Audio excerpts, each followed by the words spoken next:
The hall was silent, thick with anticipation, every sound swallowed by the weight of the moment.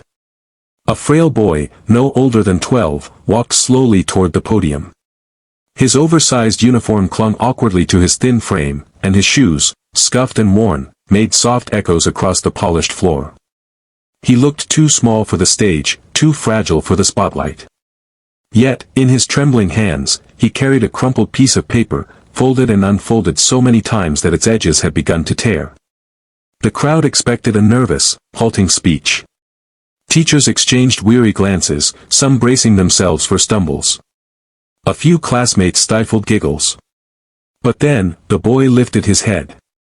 His eyes, deep, steady, almost luminous, searched the audience, and when he finally spoke, his voice, though cracked and trembling, carried an unexpected strength. "I dedicate this award," he began, pausing as his throat tightened, "not to myself, but to the one who gave up everything so I could stand here today." Gasps rippled through the hall. Mothers clutched their children's hands tighter. A teacher covered her mouth, eyes welling with tears. The boy's words, so simple yet so raw, cut through the air like truth unchained. He turned his gaze to the very back of the hall. There she was, his mother, still in her janitor's uniform, her sleeves dust-stained, her face lined with years of exhaustion and sacrifice. She stood timidly, almost hiding, as if she didn't belong among the polished shoes and perfume of the crowd. The boy raised his medal, hands shaking, but his smile firm. "Mama, this is yours." The hall fell silent again. The giggles were gone. Teachers bowed their heads. Parents wiped their eyes. For in that single moment, a poor boy transformed an ordinary award ceremony into a lesson in love, honor, and the quiet majesty of sacrifice. Flashback. The story of sacrifice began long before the applause, long before the medal. In the dim glow of early morning, Maria rose while the world still slept. She tied her thinning hair, slipped on her faded shoes, and whispered a prayer over her sleeping son, "Let him walk paths I could never walk." Then, with weary steps, she carried her broom to sweep corridors that would never bear her name. By noon, she traded the broom for trays, serving food to strangers whose eyes barely noticed her. The clang of plates, the smell of steaming rice, the rush of orders, it was her second life of the day. Her smile never faltered, even when her stomach growled. At night, she became invisible again, scrubbing office floors while others dreamed.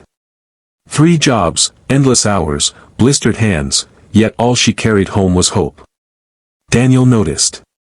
He noticed the calluses, the faint tremor in her hands, the way she sometimes sat in the dark, too tired to eat. He also noticed her love, the small notes she left in his worn notebooks, the way she placed a hand on his shoulder after a long day. Once, after bringing home a failing math test, he cried silently, ashamed. Maria didn't scold. She knelt before him, placed her rough palm on his cheek, and whispered, "Anik, you can fall. What matters is that you rise again. That's how we honor struggle." That moment became his anchor. From then on, Daniel studied beneath street lamps when the electricity was cut off. He read borrowed books while other children slept. Every page, every word, every answer scribbled in pencil carried not only his dream but hers. Little did Maria know, her unseen sacrifices were slowly weaving a crown of honor on her son's head. Trouble came when no one expected it. One hot afternoon, Daniel was suddenly called to the principal's office. The hallways buzzed with whispers, someone's money had gone missing, and a classmate had pointed the finger at him. Daniel sat quietly, head bowed, as teachers exchanged uneasy glances. The principal sighed heavily. "Daniel, you're bright. But honesty matters. Tell us the truth." His silence only deepened their doubts. He wasn't silent out of guilt, but because his small voice felt powerless against the weight of their suspicion. When Maria arrived, she was still in her janitor's uniform, sweat dripping from her brow. She looked at her son, confused, frightened. "Anik, did you?" Her voice cracked, torn between the faith she held in him and the fear of what people were saying. For the first time, Daniel's eyes filled with tears, not because of the accusation, but because his mother's trust wavered, even for a heartbeat. That night, they sat on the doorstep in silence. Daniel whispered, "Mama, it wasn't me. But I couldn't prove it." Maria held his face, guilt flooding her eyes. "Forgive me, Anak.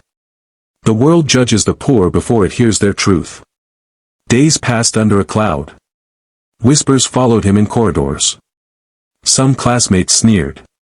But then, the truth broke open. The boy who had lied confessed, his guilt too heavy to carry. Daniel was innocent. At the next assembly, the principal apologized publicly. All eyes turned to Daniel. He could have shouted, demanded justice, even sought revenge. Instead, he smiled gently and said, "Please don't punish him.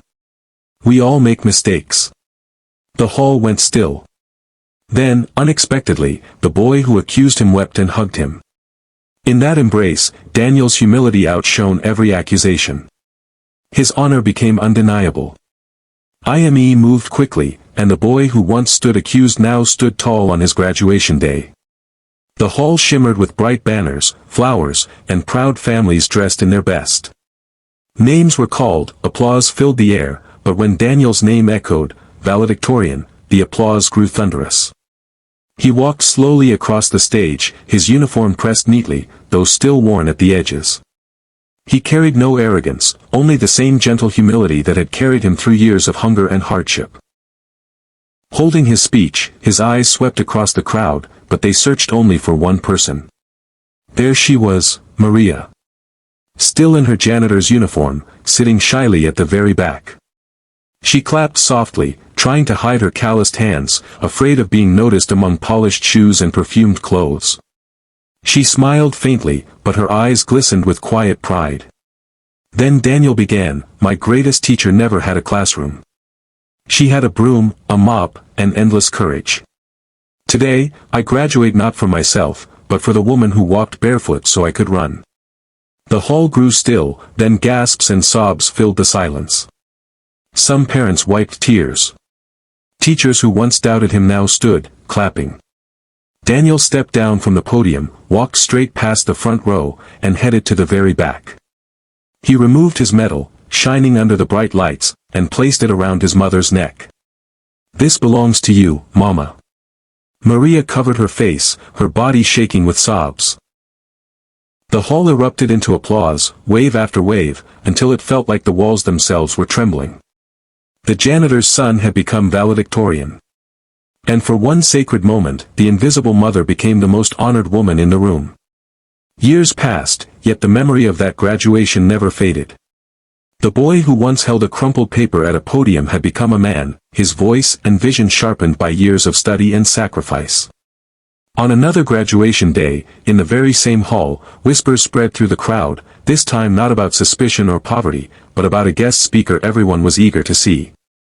When Daniel walked onto the stage, dressed in a crisp suit, the applause rose like thunder.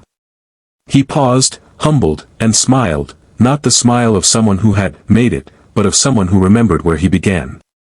"I once stood here as a poor boy," his voice echoed. "I had nothing but my mother's sacrifice. Today, I return, not to boast, but to give back." He took a breath, steady and full of purpose. "I am creating a scholarship in my mother's name, the Maria Foundation. No child should lose their future because of poverty." The hall gasped, then erupted into applause. Teachers wept openly. Parents clapped until their palms stung. Maria, older now, sat in the front row, tears streaming, her trembling hands covering her mouth. Daniel bowed deeply. "Mama, this is all you. Every broom you carried, every night you worked, every prayer you whispered, it built this moment." But the true twist came after his speech. Instead of sitting among officials and honored guests, Daniel walked quietly to the back row, where the janitors stood watching in awe. He took a seat beside them, smiling as if he belonged there. The hall fell silent. Then applause roared louder than ever. The poor boy, once invisible, had become a symbol of humility and hope, bringing every soul in that hall to tears.